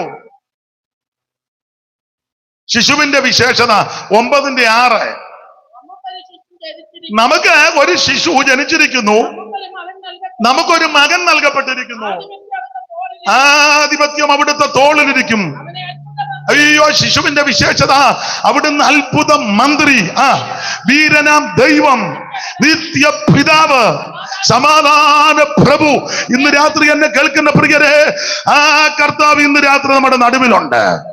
അത്ഭുത മന്ത്രി ഇന്ന് രാത്രി നമ്മുടെ നടുവിലുണ്ട്. വീരനാം ദൈവം ഇന്ന് രാത്രി നമ്മുടെ നടുവിലുണ്ട്. സമാധാന പ്രഭു. Praise the lord, praise the lord, praise the lord. അപ്പൊ യേശു ക്രിസ്തുവിന്റെ തേജസ് കണ്ടപ്പോൾ എല്ലാം വെളിപ്പെട്ട് കിട്ടും. ഏത് വിധത്തിൽ ജനിക്കും? കന്യക ഗർഭിണിയാകും. ആ ജനിക്കുന്ന ശിശുവിന്റെ വിശേഷത അത്ഭുതമന്ത്രി, വീരനാം ദൈവം, നിത്യപിതാവ്. ഞാൻ എപ്പോഴും പറയും, ഇവിടെ ധാരാളം മന്ത്രിമാരുണ്ട്, ധാരാളം മന്ത്രിമാർ. അനേക മന്ത്രിമാര് മൺമറഞ്ഞു, ഇപ്പൊ മന്ത്രിമാരുണ്ട്. കേരളത്തിലെ ബഹുമാനപ്പെട്ട മുഖ്യമന്ത്രി, ഇന്ത്യയുടെ പ്രധാനമന്ത്രി, ക്യാബിനറ്റ് മന്ത്രിമാര്, ഈ കേരളത്തിലുള്ളതായ മന്ത്രിമാര് ധാരാളം ഉണ്ട്. അവരെ എല്ലാവരെയും ഓർത്ത് നമ്മൾ ദൈവമക്കൾ പ്രാർത്ഥിക്കുക. അതാണല്ലോ നമ്മളെ ഏൽപ്പിച്ചത്. വോട്ട് പിടിക്കാൻ പോകണ്ട, അവർക്ക് വേണ്ടി പ്രാർത്ഥിച്ചാൽ മതി. അപ്പോൾ ഇപ്പൊ നമ്മുടെ ഭക്ഷ്യമന്ത്രിയുണ്ട്. ഭക്ഷ്യമന്ത്രി, നമ്മുടെ ഭക്ഷ്യമന്ത്രി ആരാ? കേരളത്തിന്റെ റേഷൻ മേടിച്ച് തിന്നുന്നല്ലാതെ 2 രൂപയ്ക്ക് അരി കിട്ടുക. എന്നാ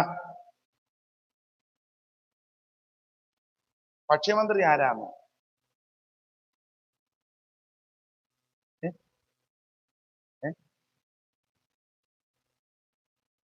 ഭക്ഷ്യമന്ത്രി ഇല്ലേ ഇപ്പം? ഉറക്കെ പറയാമേ. അമ്മയെ ദൈവം അനുഗ്രഹിക്കട്ടെ.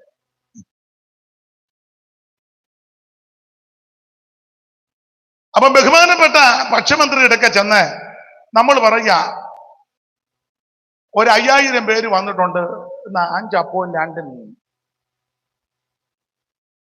അദ്ദേഹം പറയുമോ, ഇത് എനിക്ക് പോലും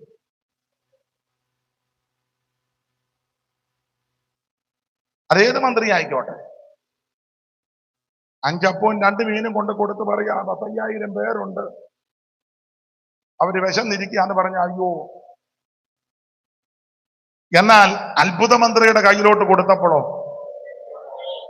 പ്രൈസ് ദി ലോർഡ്, 5 അപ്പവും 2 മീനും എടുത്ത് ആ തൃക്കരങ്ങളിലേക്ക് കൊടുത്ത് അവിടുന്ന് അതിർത്ത് സ്വർഗത്തേക്ക് നോക്കി ദൈവത്തെ മഹത്വപ്പെടുത്തി വാഴ്ത്തി അങ്ങോട്ട് കൊടുത്തേച്ച് പറഞ്ഞു വിളമ്പാൻ പറഞ്ഞു. എന്റെ ഭാഷ പറഞ്ഞ വിളമ്പി ഊപ്പാട് വന്നു. ബാക്കി കൊണ്ടുപോവുകയും ചെയ്തു. അതിനകത്തൊരു മർമ്മമുണ്ട്, വിളമ്പുന്നവനെ കൈവിടുകയല്ല. ആദ്യം കഴിച്ചവന് കൊട്ടയ്ക്കകത്ത് കൊണ്ടുപോകാൻ ഒത്തില്ല, പക്ഷെ വിളമ്പുന്നവനെ കരുതും. വിളമ്പുന്നവൻ അതെല്ലാം ശ്രദ്ധിക്കും. മറ്റുള്ളവരെ ശ്രദ്ധിക്കുന്ന നിന്നെ ദൈവം കരുതും. നമ്മളെല്ലാം ആദ്യം ഇരിക്കാൻ, പിന്നെ ആശീർവാദം പറയുന്നതിന് വേണ്ടി ശത്രുന്റെ അവിടെ പോയി നിൽക്കുകയല്ലേ. എത്രണ്ണത്തിന് ഒരിക്കല് ഒരു കല്യാണത്തിന് എന്തോ ബഹളം ഇടിച്ചപ്പം നമ്മുടെ ഈശോച്ചാന്റെ കണ്ണാടി തെറിച്ച ഒരു അമ്മയുടെ ചട്ടയ്ക്കകത്ത് നടന്ന കാര്യമാ. തെരളല്ലേ അച്ഛൻ ഇങ്ങനെ നിൽക്കുക, പാവം. അച്ഛൻ എന്ന് വല്ലതും ഈ വിശത്തിന് ആക്രാന്തം ഇവിടെ തോടുകല്ലേ, ഒറ്റ കണ്ണാടി തെറിച്ച് ഒരു അമ്മയുടെ ചട്ടയുടെ അച്ഛൻ ഇങ്ങനെ നിൽക്കുക. അപ്പൊ ഞാൻ കണ്ടിടിച്ച് പോകും. പിന്നെ ഞാൻ ചെന്ന് പറഞ്ഞു, അമ്മേ ആ കണ്ണാടി, അന്നേരം അത് അള്ള അറിയുന്ന ഇത് ഉടക്കി കിടക്കുകയാണ്. പിന്നെ അത് മേടിച്ചുകൊണ്ട് ഞാൻ അച്ചായന് കൊണ്ട് കൊടുത്ത് ഞാനൂടെ കൈക്ക് പിടിച്ചാ കൊണ്ട് ഇരുത്തിയത്. അതുപോലെ തെള്ള. എന്നാ ഒരു കാര്യം പറയാം, വിളമ്പുന്ന നിന്നെ മറക്കത്തില്ല.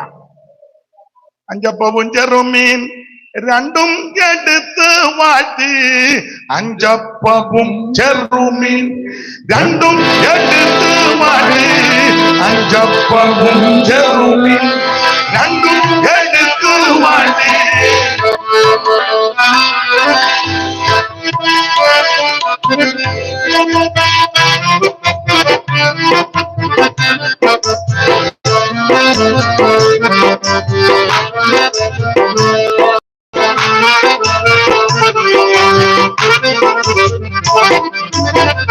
അഞ്ചപ്പവും ചെറുമീൻ രണ്ടും എടുത്തു വാഴ്ത്തി. അഞ്ചപ്പവും ചെറുമീൻ രണ്ടും എടുത്ത് വാഴ്ത്തി. 5000 സമൃദ്ധിയേകിയോരോ 5000 സമൃദ്ധിയേകിയോരോ യേശുനായക വാഴ ജീവനായക നിരന്ത യേശുനായക വാഴ ജീവനായക.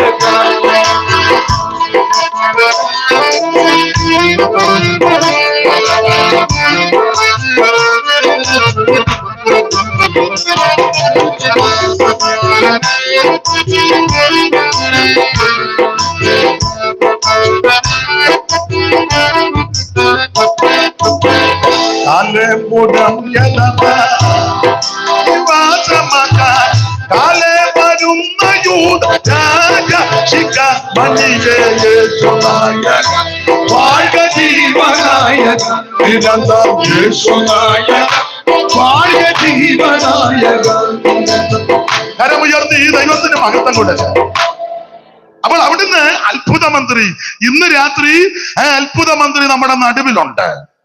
നിന്റെ രോഗത്തെ സൗഖ്യമാക്കുവാൻ, നിന്റെ പ്രശ്നങ്ങൾക്ക് പരിഹാരം തരുവാൻ, നിന്റെ പാപത്തെ മോചിക്കുവാൻ, നിനക്ക് സമാധാനം തരുവാൻ, നിനക്ക് രക്ഷ തരുവാൻ, വിടുവിക്കുവാൻ കഴിവുള്ള അത്ഭുത മന്ത്രി, വീരനാം ദൈവം, നിത്യ പിതാവ്, സമാധാന പ്രഭു. യേശുക്രിസ്തുവിനെ പറ്റി കൊടുത്തിരിക്കുന്ന വിശേഷത സമാധാന പ്രഭു എന്ന. സമാധാന പ്രഭു, സമാധാന പ്രഭു, സമാധാന പ്രഭു. അങ്ങനെ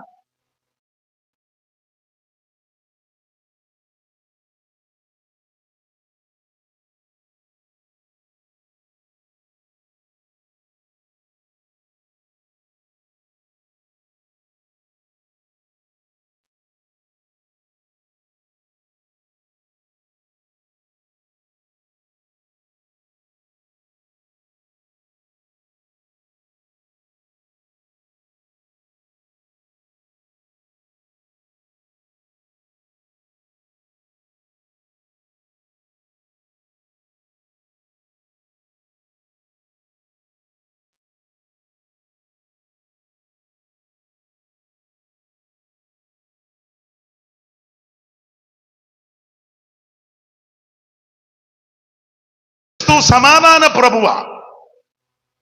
ആർക്കും അയച്ചു കൊടുക്കരുത് കേട്ടോ. നമ്മുടെ പേരെന്നാ?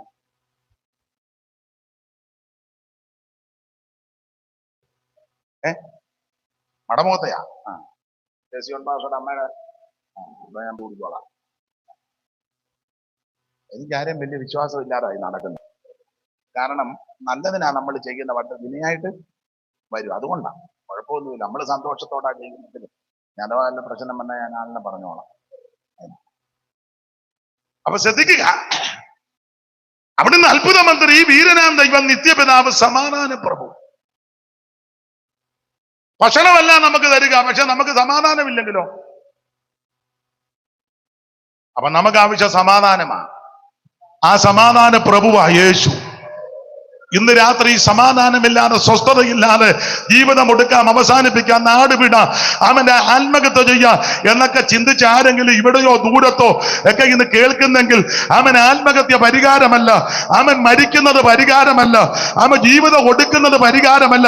പരിഹാരം സമാധാന പ്രഭുവിന്റെ അടുക്കലുണ്ട്. ഇന്ന് രാത്രി നിനക്ക് സമാധാനം തരുവാൻ, നിന്റെ കുടുംബത്തിൽ സമാധാനം തരുവാൻ, നിന്റെ തലമുറയ്ക്ക് സമാധാനം തരുവാൻ, നിനക്ക് സമാധാനം തരുവാൻ കഴിവുള്ള നസറായൻ ഇന്ന് രാത്രി നമ്മുടെ നടുവിൽ നടകൊള്ളുന്നുണ്ട്.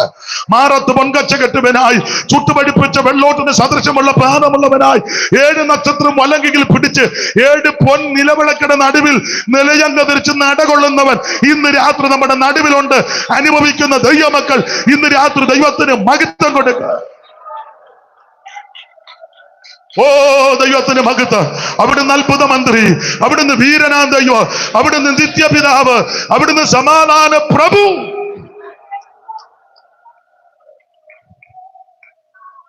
യേശു നായകൻ, സമാധാന നായകൻ, നിനക്കെന്നും ദാനമേ.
കരമുയർത്തി കർത്താവിന് മഹത്വം കൊടുക്കുക.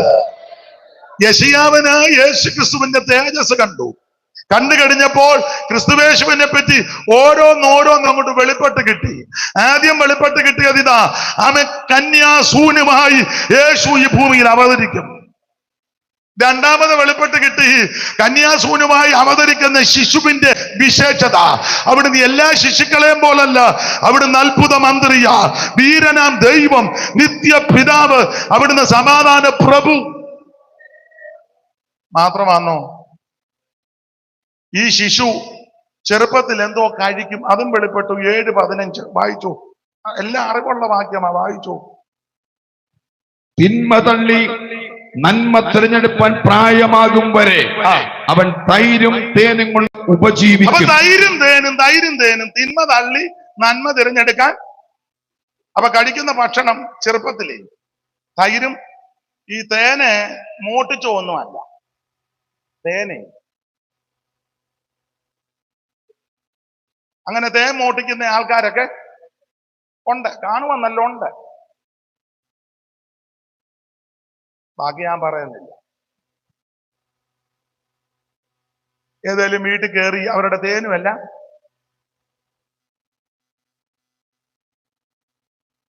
സ്തോത്രം, അടിച്ചു മാറ്റിയ തേനും തൈരും ഒന്നുമല്ല. അപ്പൊ എന്തായാലും കൊള്ളാം, ചെറുപ്പത്തിൽ അവിടുത്തെ ഭക്ഷണത്തിന്റെ വിശേഷതയും കൂടെ തൈരും തേനും ലളിതമാ, സിമ്പിളാ. സ്തോത്രം. അത് മെശിയാവിന് വെളിപ്പെട്ടു.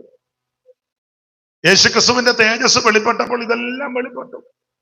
എങ്ങനെ ജനിക്കും? കന്യകാസൂനുമായി ജനിച്ചു കഴിഞ്ഞാലുള്ള വിശേഷത, അത്ഭുതമന്ത്രി, വീരദൈവം, നിത്യപിതാവ്, സമാധാന പ്രഭു.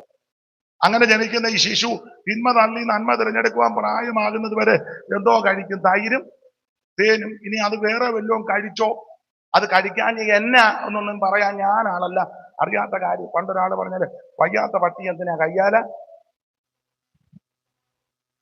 ഇതിൽ എഴുതിയിരിക്കുന്ന അങ്ങ് പറഞ്ഞാൽ മതിയല്ലോ. ഞങ്ങളുടെ അമ്മ എന്നോട് പറയടാ എഴുതാപ്പുറം വായിക്കരുതെന്ന്. അതുകൊണ്ട് എഴുതാപ്പുറം വായിക്കുന്നില്ല, എഴുതി അതങ്ങോട്ട് വായിക്കും. അപ്പൊ തൈരും തേനും കൊണ്ട് ഉപജീവിക്കും. ഇനി ഏത് കുടുംബത്തിൽ നിന്നാ യേശു വരുന്നത്? കുടുംബം നോക്കുമ്പോഴേ വായിച്ചേ 11:1.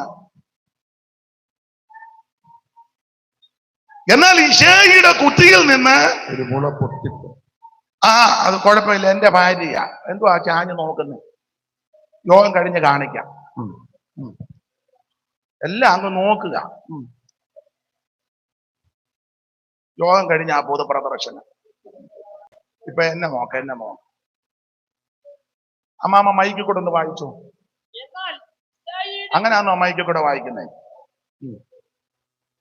എന്നാൽ ഇസ്രായേലിന്റെ കുറ്റിയിൽ നിന്ന് ആ. ഒരു മുള പൊട്ടി. അപ്പോൾ ശ്രദ്ധിക്കുക, ഇശ്ശായിയുടെ കുറ്റിയിൽ നിന്ന് ദൈവത്തിന് മഹത്വം. യേശുക്രിസ്തുവിന്റെ തേജസ് യെശയ്യാവിന് വെളിപ്പെട്ടു. വെളിപ്പെട്ടപ്പോൾ ഓരോന്നോരോന്ന് ദൈവം വെളിപ്പെടുത്തി കൊടുത്തു. ആ വെളിപ്പെടുത്തി കൊടുത്തതാണ് നമ്മൾ ചിന്തിച്ചുകൊണ്ടിരിക്കുന്നത്. ഏത് കുടുംബത്തിൽ നിന്ന് വരും? ഇശ്ശായിയുടെ കുറ്റിയിൽ നിന്ന് എന്ന് പറഞ്ഞാൽ യഹൂദ ഗോത്രത്തിൽ നിന്ന് യേശുക്രിസ്തു പൂജാതനാകുന്നത്. അത് യാക്കോബ് മരിക്കുന്നതിന് മുന്നേ തലമുറകളെ വിളിച്ച് ഭാവികാലം സംബന്ധിച്ച് അനുഗ്രഹിക്കുന്ന കൂട്ടത്തിൽ യഹൂദയോട് ആ കാര്യം പറഞ്ഞല്ലോ. വായിച്ച് 49:8. യഹൂദയെ സഹോദരന്മാർ യഹൂദയെ സഹോദരന്മാര് നിന്നെ പുകഴ്ത്തും. 49-ാം അധ്യായത്തിന്റെ 1 മുതൽ ഓരോ ഗോത്രങ്ങളെയും വിളിച്ച് ദൂത് പറയുക. രൂപേനെ, നീ എന്റെ ആദിജാതൻ, എന്റെ സൈത്തതയുടെ വൈശ്യവും ബലത്തിന്റെ വൈശിഷ്ട്യവും ശക്തിയുടെ ആദ്യബലവും വെള്ളം പോലെ തുളുമ്പനവനെ നീ ശ്രേഷ്ഠനാകത്തില്ല. 5-ാം വാക്യത്തിൽ ശിബയോനിൽ ലേവിയ സഹോദരന്മാർ, അവരുടെ വാളുകൾ സാഹസത്തിന്റെ ആയുധങ്ങൾ. എന്നുള്ളമേ അവരുടെ മന്ത്രണത്തിൽ കൂടരുത്, എൻ മനമേ അവരുടെ യോഗത്തിന് ചേരരുത്. എന്നിട്ട് 8-ാം വാക്യത്തിൽ യഹൂദയെ സഹോദരന്മാര് നിന്നെ പുകഴ്ത്തും. പിന്നെ നിന്റെ കൈ ശത്രുക്കളുടെ കഴുത്തിലിരിക്കും. ഇങ്ങനെ പറഞ്ഞു വന്നേച്ച് 10-ാമത്തെ വാക്യം വായിച്ചേ. അവകാശമുള്ളവൻ വരുവോളം, അവകാശമുള്ളവൻ വരുവോളം ചെങ്കോൽ യഹൂദയിൽ നിന്നും, ചെങ്കോൽ യഹൂദയിൽ നിന്നും, രാജദണ്ഡവന്റെ കാലുകളുടെ ഇടയിൽ നിന്നും അവകാശമുള്ള ഒരുവൻ വരും. അത് മറ്റാരുമല്ല, നസറയനാകുന്ന യേശു. സകലത്തെയും ഭരിക്കുന്നവൻ, സകലത്തെയും നിയന്ത്രിക്കുന്നവൻ, സകലത്തെയും തന്നെ ശക്തികളുള്ള വചനത്തെ ഉളവാകുന്നു. അവനെ കൂടാതെ ഉളവായതല്ല, സകലതും അവനുളവാക്കി, അവനായിട്ട് ഉളവാക്കി. എബ്രായ ലേഖനം പഠിപ്പിക്കുക, സകലത്തിന്റെ ലാക്കും സകലത്തിന്റെ കാരണഭൂതനും തന്നെ. Price the Lord. അങ്ങനെ വരുവാനുള്ള ഒരുവൻ വരും. അതല്ലേ യോഹന്നാൻ ഇടയ്ക്കിടയ്ക്ക് ചോദിച്ചത്, വരുവാനുള്ളവൻ നീ ആന്നോ? മലാക്കി നിർത്തുന്നത് അങ്ങനാന്നല്ലോ. സ്തോത്രം. ഒരുത്തൻ വരുമെന്നും പറഞ്ഞല്ലേ നിർത്തുന്നേ. ദൈവത്തിന് മഹത്വം. ആ വരുവാനുള്ള നസറേയനാകുന്ന യേശു ക്രിസ്തു യഹൂദ ഗോത്രത്തിൽ നിന്ന് വരുമെന്ന്. സ്തോത്രം. അത് യഹൂദ ഗോത്രത്തിൽ ഇശ്ശായിയുടെ കുടുംബത്തിൽ നിന്നാണ്. ഇശ്ശായിയുടെ കുടുംബത്തിൽ നിന്നാണ്. യൂത്തിന്റെ പുസ്തകം 4-ാം അധ്യായത്തിന്റെ ഒടുവിലത്തെ കണ്ണിക വായിച്ചേ. ഇശ്ശായി ആരുടെ മകനാ? യോ, ഇശ്ശായി ആരുടെ മകനാന്ന്?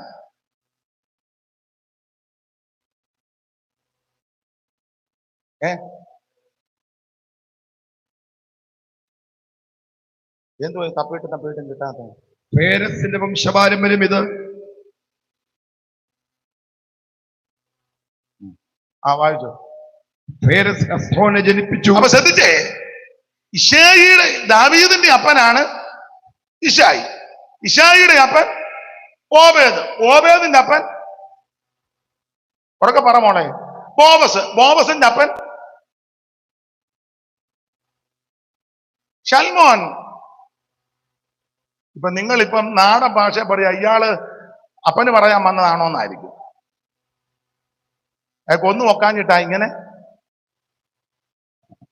ശലോമോന്റെ അപ്പൻ ദാവീദ്, ദാവീദിന്റെ അപ്പൻ ഇശ്ശായി, ഇശ്ശായിയുടെ അപ്പൻ ഓബേദ്, ഓബേദിന്റെ അപ്പൻ ബോവസ്, ബോവസിന്റെ അപ്പൻ ശൽമോൻ. ഇനി ആ കണ്ണിക വായിച്ചോ ഷൂപാസ്റ്ററെ. ഹെസ്രോൻ രാമനെ ജനിപ്പിച്ചു. അല്ല, കണ്ണിക തുടങ്ങുന്നത് പോലെ വായിച്ചോ.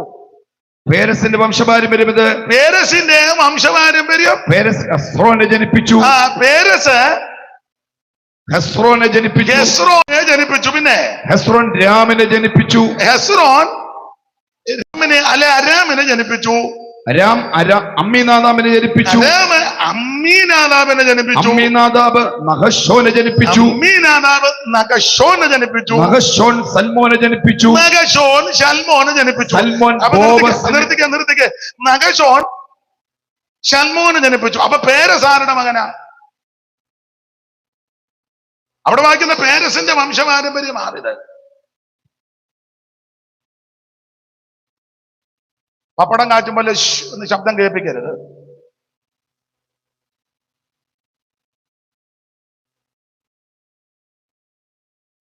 എന്നെ നടന്ന് തപ്പുന്ന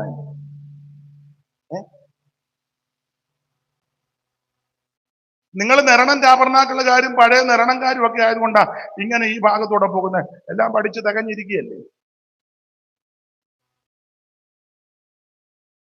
പേരസ് ആരുടെ മകനാണ്?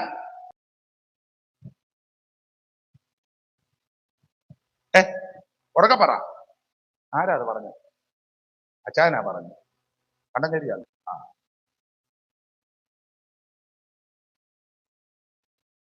കണ്ണന്റെ മുട്ടി താളി ഉണ്ടാവുകയല്ലോ. അപ്പോൾ യഹൂദയുടെ മകനാ. യഹൂദയ്ക്ക് മരുമകളാകുന്ന താമാറിൽ 2 പേര് ജനിച്ചു.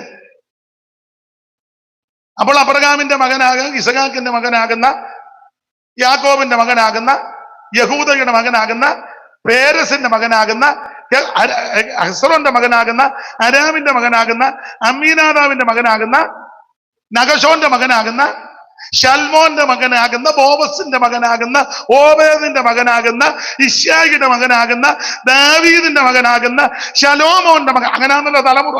ആ കുടുംബത്തിൽ നിന്ന് യേശു ജനിക്കും.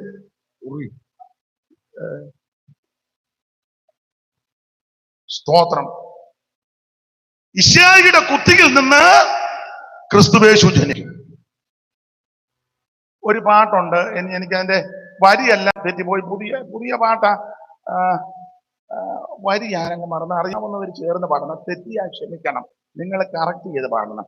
ആ പാട്ട് ജമൽസൻ അറിയാം. എനിക്കൊന്ന് കേബ്രാമിന്റെ അനിയൻ എത്തിയതാണോ? കേബ്രാം ദാവീദ് ഗോത്രത്തിൻ മയോനെ കയ്യിലുള്ളവനെ ജമൽസൻ പാട്.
ദൈവത്തെ മഹത്വപ്പെടുത്താൻ. അവിടെ റോഡില് മതിലിന് വെളിയിൽ ചില മാന്യരായ പ്രിയപ്പെട്ടവർ നിപ്പുണ്ട്. ഇന്നിപ്പം നിങ്ങൾ അവിടെ നിൽക്കേ. നാളെയും ദൈവം അനുവദിച്ചാൽ ഞാൻ ഇവിടെ ഉണ്ട്. നിങ്ങളും കൂടെ നാളെ ഒരുങ്ങി വാ, നമുക്കൊന്നിച്ച് ഇതുപോലെ. ഇങ്ങനെയൊക്കെ ഉള്ളൂ. നാളെ നമുക്ക് ചിന്തിക്കാം. നിങ്ങളെ ക്ഷണിക്കുക. എല്ലാവരും അവിടെ ധാരാളം പേര് റോഡിന് വെളിയിൽ നിൽപ്പുണ്ട്. അവരെ ക്ഷണിക്കുക. സന്തോഷത്തോടെ നാളെ വാ. ദൈവം നിങ്ങളെ അനുഗ്രഹിക്കട്ടെ. നീ ഇത് കുറച്ച് സമയം കൊണ്ടുള്ള കേട്ടേച്ചേ പോകാവുള്ള നല്ല കാര്യമാ പറഞ്ഞത്. അപ്പൊ ശ്രദ്ധിക്കുക. യേശുക്രിസ്തുവിന്റെ തേജസ് കണ്ടവനായ യെശയ്യാവ് അത് കണ്ടു കഴിഞ്ഞപ്പോൾ എങ്ങനെ ജനിക്കും? കന്യകാസൂനുവായി ജനിച്ച ശിശുവിന്റെ വിശേഷത 9:6 അത്ഭുതമന്ത്രി, വീരനാം ദൈവം, നിത്യപിതാവ്, സമാധാന പ്രഭു. ഈ ശിശു ചെറുപ്പത്തിൽ എന്ത് ഭുജിക്കും? തൈരും തേനും. ഏത് കുടുംബത്തിൽ നിന്ന് വരും? ഇശ്യായിയുടെ കുത്തിയിൽ നിന്ന്. ഇനി മാത്രമാണോ? എന്തെല്ലാം വെളിപ്പെട്ടു. ആ ശിശുവിന്റെ, ആ കർത്താവിന്റെ വിശേഷത മരണത്തെ നീക്കുന്നവനാണ്. അതും വെളിപ്പെട്ടു. 25:8 അവിടുന്ന് മരണത്തെ നീക്കുന്നവനാ. 25:8 അവൻ മരണത്തെ സദാകാലത്തേക്ക് നീക്കിക്കളയും. മരണത്തെ സദാകാലത്തേക്കും നീക്കിക്കളയും എന്ന് പറഞ്ഞാൽ മരണത്തെ സദാകാലത്തേക്ക് നീക്കുന്നവനാ നമ്മുടെ കർത്താവ്. ഹേ മരണമേ നിന്റെ ജയം എവിടെ? ഹേ മരണമേ നിന്റെ വിഷമുള്ളവിടെ? മരണത്തിന്റെ വിഷമുള്ള പാപത്തിന്റെ ശക്തിയോ ന്യായപ്രമാണം എന്നൊക്കെ നമ്മൾ വായിക്കുന്നല്ലോ.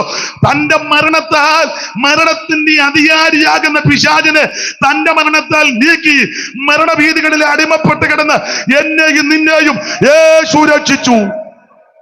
നമ്മുടെ കർത്താവിന്റെ വിശേഷത, അവൻ മരണത്തെ സദാകാലത്തേക്ക് നീക്കുന്നവനാ. വെളിപ്പാട് പുസ്തകം പഠിക്കുന്നത് ഇങ്ങനാണല്ലോ, ഇനി മരണം ഉണ്ടാകത്തില്ല, ഒരു ശാപവുമില്ല, മരണവുമില്ല, രോഗവുമില്ല, കഷ്ടങ്ങളുമില്ല. ഒരു നല്ല അന്തരീക്ഷം ദൈവം നമുക്ക് ഒരുക്കുന്നുണ്ട്. ഇനി ദുഃഖമില്ല, മുറവിളിയില്ല, കഷ്ടതയില്ല. ദൈവത്തിന്റെ മകത്ത് മരണത്തെ സദാകാലത്ത് നീക്കുന്നവനാ യേശു. അവിടുന്ന് മരണത്തെ ജയിച്ചവനാ. ദൈവത്തിന് മഹത്വം. അപ്പൊ ഇതെല്ലാം യെശയ്യാവിന് ദൈവം വെളിപ്പെടുത്തി കൊടുത്തു. സുവിശേഷത്തിൽ വായിക്കുന്നത് യേശു ക്രിസ്തുവിന്റെ തേജസ് കണ്ടു. എങ്ങനെയാ കണ്ടത്? ആ കണ്ടതാണ് മുമ്പേ വായിച്ചത് 6-ാം അധ്യായം 1-ാം വാക്യമായത്. ഉസിയ രാജാവ് മരിച്ച ആണ്ടിൽ ഈ ശ്രദ്ധിക്കുക, സാധാരണ ഞങ്ങളെ പോലുള്ളവരൊക്കെ പ്രസംഗം തുടങ്ങുന്നത് ഈ വാക്യം വെച്ചാണ്. ബൈബിൾ സ്കൂളിൽ നിന്നൊക്കെ വരുമ്പോഴേ പ്രസംഗിക്കാനൊക്കെ ആദ്യം വരുന്നവര് സാധാരണ വായിക്കുന്ന വാക്യമാണ് ഏതാ? യെശയ്യാവ് 6:1. ഉസിയ രാജാവ്. ബൈബിൾ സ്കൂളിൽ നിന്നൊക്കെ ഞാനും അങ്ങനെ ഒത്തിരിയും പറഞ്ഞിട്ടുണ്ട്. നിന്റെ ജീവിതത്തിലെ ഉസിയാവ് മരിക്കണം, ഉസിയാവ് മരിക്കാതെ നീ ദർശനം കാണത്തില്ല എന്നൊക്കെ പറയും. ചിലരൊക്കെ ഗ്ലോറിയൊക്കെ പറയും. അങ്ങനെ പറഞ്ഞു തരുമ്പോൾ നമുക്കൊരു ഉത്സാഹമാണ്, കേൾക്കുന്നുണ്ടല്ലോ. അപ്പൊ ഈ ഉസിയാവ് മരിച്ചു എന്നുള്ളത് നമ്മൾ വ്യാഖ്യാനിക്കുന്നതല്ല അതിന്റെ റൂട്ട്. എങ്കിലും കുഴപ്പമില്ല, ഡേറ്റ് ക്ലിയർ ആക്കാനായി ഇത് പറഞ്ഞ്. ഉസിയാവ് മരിച്ച ആണ്ട്. കാരണം ഈ പ്രവചന ശുശ്രൂഷ എല്ലാം ചെയ്യുമ്പോൾ അത് ക്ലിയർ ആയിരിക്കണം, സത്യമായിരിക്കണം. അതിനായി കൃത്യത വരാനാ അന്നത്തെ ഭരിച്ച രാജാക്കന്മാരുടെ കാര്യം ഈ പറയുന്നത്. പുതിയ നിയമത്തിൽ മകനുണ്ട്, വായിച്ച് ലൂക്കോസ് 3:1 ഡേറ്റ് ക്ലിയർ ആക്കാൻ. അന്ന് ഭരിച്ചവരെ പറ്റി പറഞ്ഞേച്ച ആ പേർവഴി ചാർത്തുന്ന കാര്യം പറഞ്ഞേക്കുന്ന 3:1 വായിത്.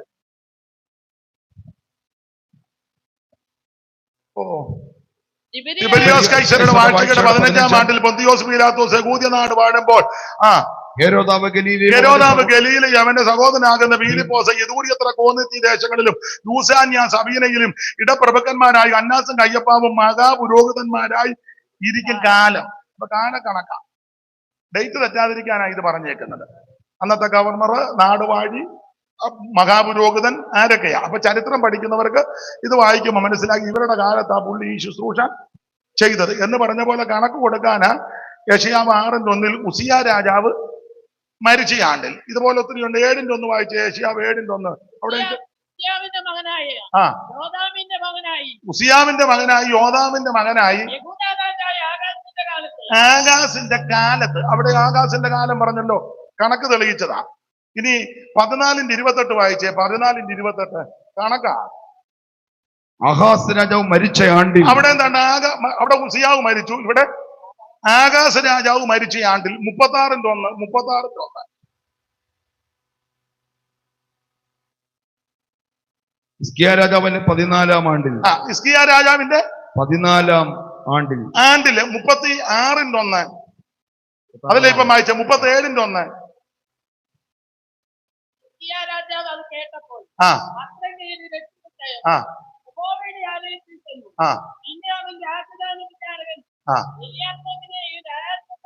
അപ്പൊ ഇവരുടെ കാലത്ത് ഈ കാലക്കണക്ക് തെളിയിക്കാനായി രാജാക്കന്മാര് മരിച്ചതും ഭരിച്ചതുമായ കാര്യങ്ങൾ പറഞ്ഞേക്കുന്നത്. എന്നാൽ 6-ാം അധ്യായത്തിൽ ഉസിയാവ് മരിച്ച ആണ്ടിൽ ഇനി വേറൊരു ഇടയ്ക്ക് കയറി പറയാം. യെശയ്യാ പ്രവാചകന്റെ ശുശ്രൂഷയെ പറ്റി പഠിക്കുമ്പോൾ ഇദ്ദേഹം ഒരു രാജകുടുംബത്തിൽപ്പെട്ട ആളായിരുന്നു. രാജകുടുംബം. അദ്ദേഹത്തിന്റെ പിതാവിനെ പറ്റി അവിടെ പരാമർശിക്കുന്നുണ്ട്. 1:1. ആമോസിന്റെ മകനായ പ്രവാചകൻ ആമോസ് ഉണ്ട്, അദ്ദേഹത്തിന്റെ മകനല്ല. ഈ വായിച്ച ആമോസ് രാജകുടുംബത്തിൽപ്പെട്ടവനാണ്. കാരണം ശക്തരായ 4 രാജാക്കന്മാരുടെ കാലത്ത് യെശയ്യാവിന്റെ ശുശ്രൂഷ.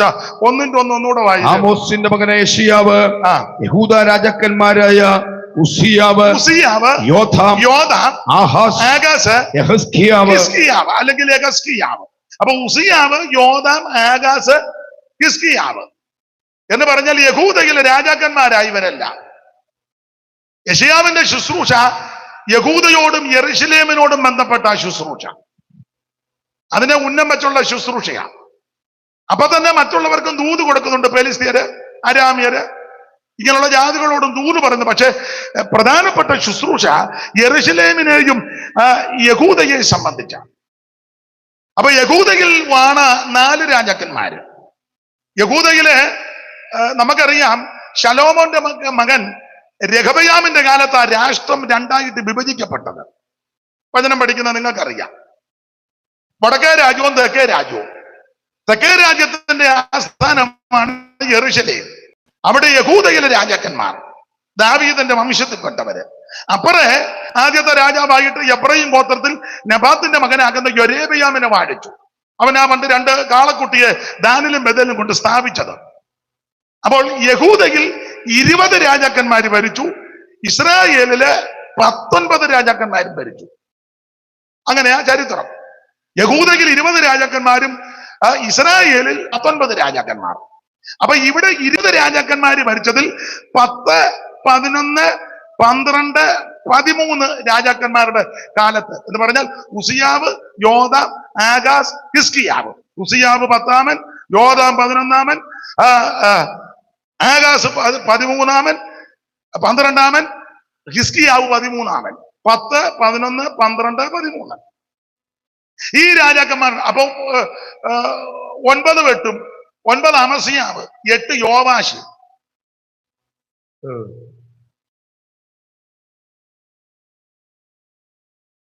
യോവാശിന്റെ മകൻ അമസ്യാവ്, അമസ്യാവിന്റെ മകൻ ഉസിയാവ്, ഉസിയാവിന്റെ മകൻ യോഥാം, യോഥാമിന്റെ മകൻ ആഹാസ്, ആഹാസിന്റെ മകൻ ഹിസ്കിയാവ്, ഹിസ്കിയാവിന്റെ മകൻ മനേശെ.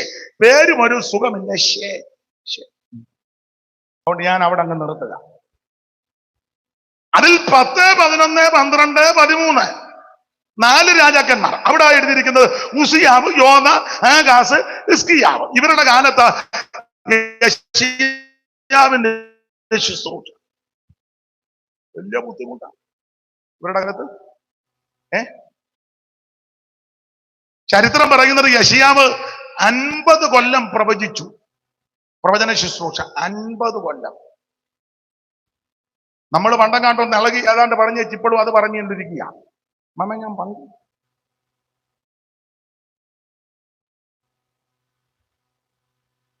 50 കൊല്ലം യെശയ്യാവ് പ്രവചന ശുശ്രൂഷ ചെയ്തു.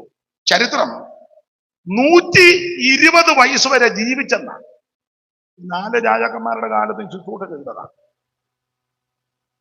120 വയസ്സ് വരെ ജീവിച്ചു.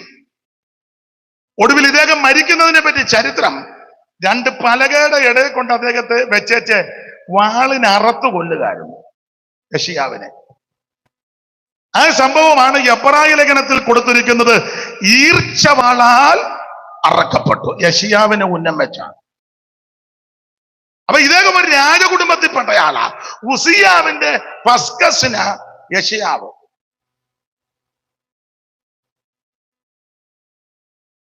യോവാശിന്റെ മകൻ അമസ്യാവ്, അമസ്യാവിന്റെ മകനാ ആമോസ്. ഉസിയാവ് പസ്കസിന. ഇവര് 4 രാജാക്കന്മാരുടെ കാലത്ത് ശുശ്രൂഷ, യെശയ്യാവിന്റെ ശുശ്രൂഷ. 50 കൊല്ലം ശുശ്രൂഷ ചെയ്ത് വലിയ ബുദ്ധിമുട്ടാ.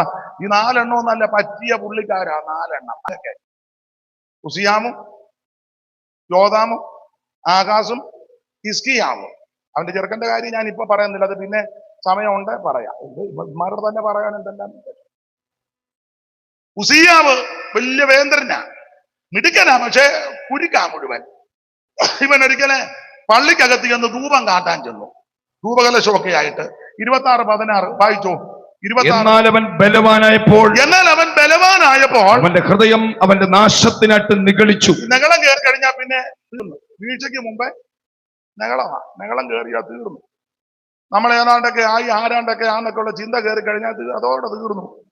ദൈവം കൃപ തരുമ്പോൾ, ദൈവം നന്മ തരുമ്പോൾ, ദൈവം നമ്മൾ ഉദ്ദേശിക്കാത്ത വഴികളിൽ കൂടി നടത്തുമ്പോൾ ഒന്നുകൂടെ അന്ന് താന്നോണം, വിനയപ്പെട്ടോണം.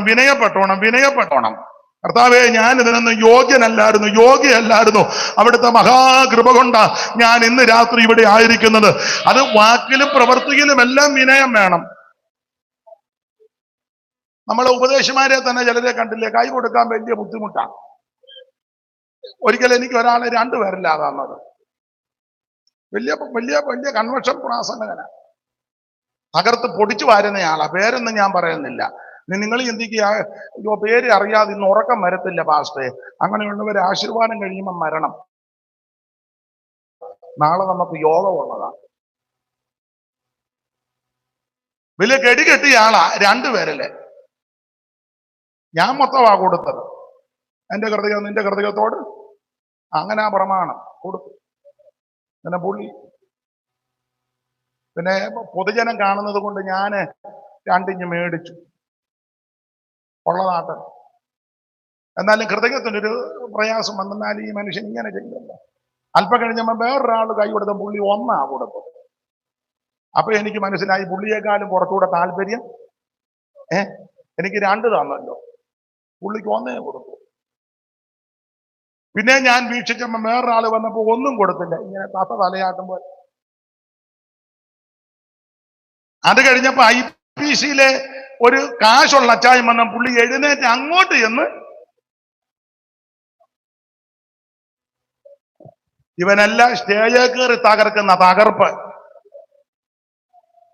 ഒരു പാവം പിടിച്ച സഹോദരനോടോ സഹോദരിയോടോ മിണ്ടാനും സഹകരിക്കാനും കഴിവില്ലാത്ത, താല്പര്യമില്ലാത്തവനെ ഒന്ന് ഞാൻ നാളെ യോഗം ഉള്ളത് കൊണ്ട് ഇന്ന് ഞാനങ്ങ് അടങ്ങുക. 9 നിർത്തട്ടെ. സെക്രട്ടറി ആരാ? ആലഞ്ചേരിയാണോ? എപ്പോഴാണ് നിർത്തണ്ടേ? ഞാൻ ചിലപ്പം പാതിരാത്രി വരെ പ്രസംഗിക്കും. ഇവിടെ കിടന്ന് മെനക്കേടൊപ്പിക്കരുത്. 9 5 മിനിറ്റ് കൂടോ? അത് അച്ചാനങ്ങ് എടുത്തു. 5 എനിക്ക് 5 തന്നിട്ട് എന്നെ എടുക്കാൻ.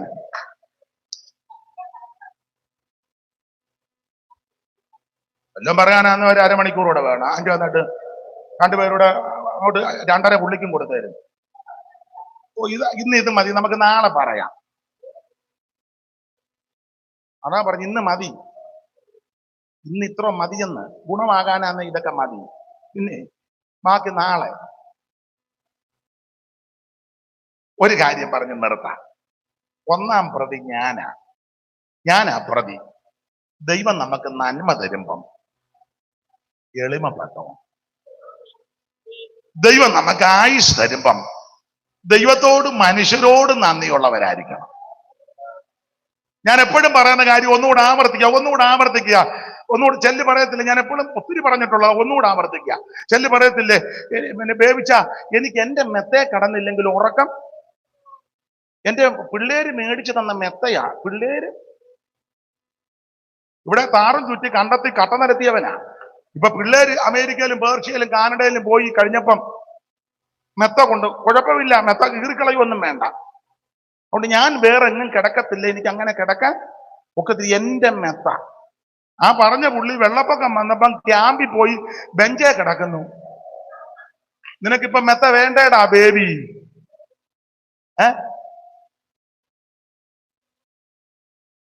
ചെല്ലി പറയത്തില്ലയോ, എല്ലാ ഭക്ഷണവും ഞങ്ങളുടെ അച്ചായൻ കഴിക്കത്തില്ല, യൂസ് ചെയ്യല. ഞാനും മോളി എല്ലാ ഫുഡും എനിക്കങ്ങനെ. അയ്യോ, വെള്ളം പൊങ്ങിയപ്പോ അതാണ്ട് മണ്ണ് തട്ടിപ്പറിക്കുന്നൊരു തള്ള നിന്ന് കണ്ടതല്ലേ? മണ്ണും പഴം നിങ്ങളാരും കണ്ടില്ലേ? വെള്ളം കയറാത്തടത്ത് പൊക്കത്ത് നിന്ന് വെക്കുക, മണ്ണ് താ പഴം താ. അതിന് അമ്മമ്മയെ ചളങ്ങിയ പഴം താടാ, ചളങ്ങിയെങ്കിൽ ചളങ്ങിയത്. ഒരു തള്ളയും തന്തയും വസ്ത്രം പോലും ചെരിക്കില്ലാതെ നിങ്ങളെ തിരുവനന്തപുരത്ത് കൊണ്ടിറക്കി. നിങ്ങൾ കണ്ടതല്ലേ? കണ്ടില്ലേ ഇതൊന്നും? പിന്നെ ഇങ്ങനെ ഇരിക്കുന്നേ. ഇതെല്ലാം നമ്മൾ കണ്ടതാ. മനസ്സിലാകുന്നുണ്ടോ? വീട്ടിൽ കിടന്നുറങ്ങാൻ പറ്റിയോ? ഭയങ്കര മതിലും എല്ലാം കെട്ടി ബെഡ്റൂമിൽ ഇരിക്കുമ്പോ ഞെക്കുമ്പം ഗേറ്റ് ഇങ്ങനെ വെള്ളം പൊങ്ങി അങ്ങോട്ട് കയറിയപ്പം തള്ളയിരുന്ന് ഞെക്കോട് ഞെക്ക. ആര് തുറക്കാനാ? ഞെക്കി തള്ള ഡൂപ്പാട് വന്നപ്പോ അയാളോട് പറഞ്ഞു അച്ചാൻ ഞെക്കാൻ. അത് പറഞ്ഞു ഒന്നും വരുന്നില്ലടി.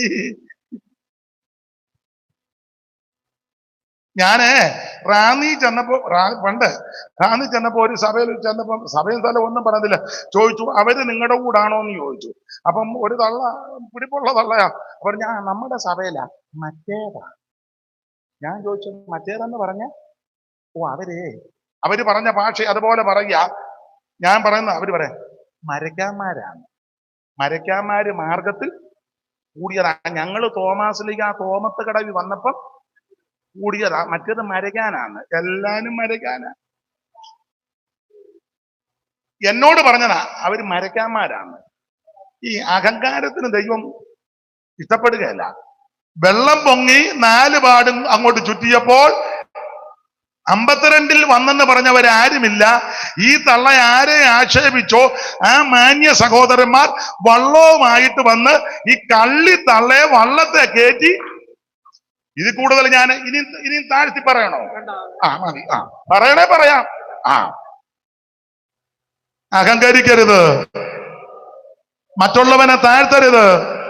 സ്തോത്രം. ദൈവം നിനക്ക് നന്മ തരുമ്പോൾ, ദൈവം നിനക്ക് ആരോഗ്യം തരുമ്പോൾ, ദൈവം നിനക്ക് ആയുസ് തരുമ്പോൾ, ദൈവം നിനക്ക് ഭൗതികം തരുമ്പോൾ ദൈവത്തെ ഭയപ്പെട്ട് ദൈവത്തിന് മഹത്വം കൊടുക്ക. ഇതിനൊന്നും ഞാൻ യോഗ്യനല്ല, യോഗ്യയല്ല. ദൈവം നമുക്ക് നല്ല ഭവനം നൽകി, ദൈവം തലമുറയെ തന്നു, ദൈവം നിനക്ക് ആരോഗ്യം നൽകി, ദൈവം നിനക്ക് ആയുസ് നൽകി, ദൈവം നിന്നെ ശക്തീകരിച്ചു. ദൈവത്തിന് നന്ദി പറ, ദൈവത്തെ മഹത്വപ്പെടുത്ത്, കരമുയർത്തി ദൈവത്തെ സ്തുതിക്കാം. അതെ, അദ്ദേഹം പറഞ്ഞ കാര്യം ഞാൻ അംഗീകരിച്ച് 5 മിനിറ്റ് എടുത്തു.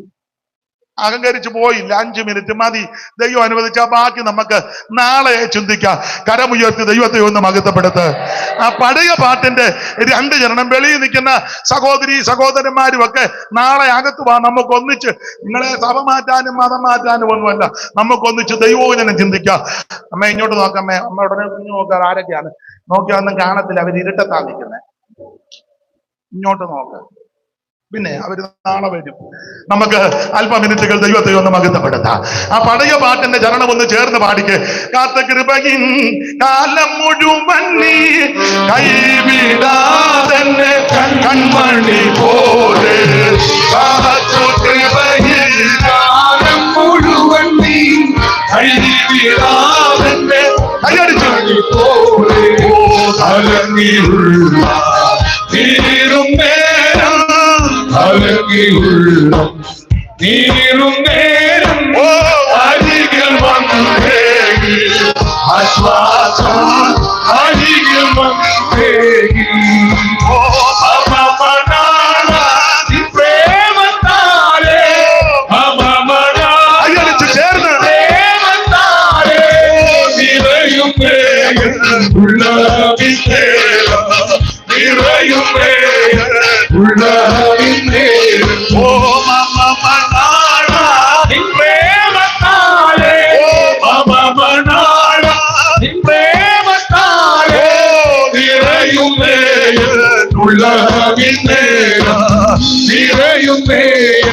ഉള്ള മറന്നാലോ പോരം മടൽ കുഞ്ഞിനെ മറക്കുകിൽ ഒരു നാടും നീയന്റെ. മറന്നാലോ പോരം മടൽ കുഞ്ഞിനെ മറക്കുകിൽ ഒരു നാടും നീയന്റെ. വഹിച്ചല്ലോ ഉള്ളം കയ്യിൽ, വഹിച്ചല്ലോ ഉള്ളം കയ്യിൽ, വാക്കുമാരാധ മഹേശ വാക്കുമാരാധ. മമനാള പ്രേമത്താരേ, മമനാള പ്രേമത്താരേ, നിറയുന്നേ ഉള്ളതിന്റെ, നിറയുന്നേ ഉള്ളതിന്റെ. ഓ അതിശയമേ യേശുവിശേഷ ആനന്ദമേ ആയതിന്യാന. ഓ അതിശയമേ യേശുവിശേഷ ആനന്ദമേ ആയ